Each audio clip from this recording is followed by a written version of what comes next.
Assalamualaikum warahmatullahi wabarakatuh. Mga kapatid sa pananampalatayang Islam, kabilang sa maraming nakakapasok sa impyernong apoy ay dahil sa kanilang mapaminsalang dilang walang pakundangan sa paglilibak ng mga tao sa salita ng hindi magaganda. Kahit mga kapatid sa Islam, kabilang sa ating paniniwala o pananampalataya na kapag tayo ay walang masabing mabuti, ay mainam na lamang na tayo ay manahimik at magsalita lamang tayo ng pawang kabutihan. Sinabi ni Propeta Muhammad sallallahu alaihi wasallam, "Man kana yu'minu billahi wal yawmil akhir falyaqul khairan aw liyasmut."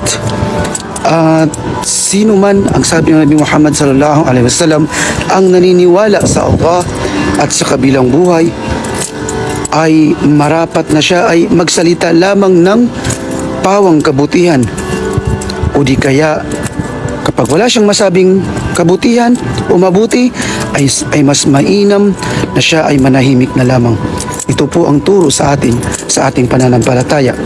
Kaya't marapat kapag wala tayong masabing maganda, mainam na tayo ay manahimik na lamang, sapagkat ito rin ay kabilang sa hikmah.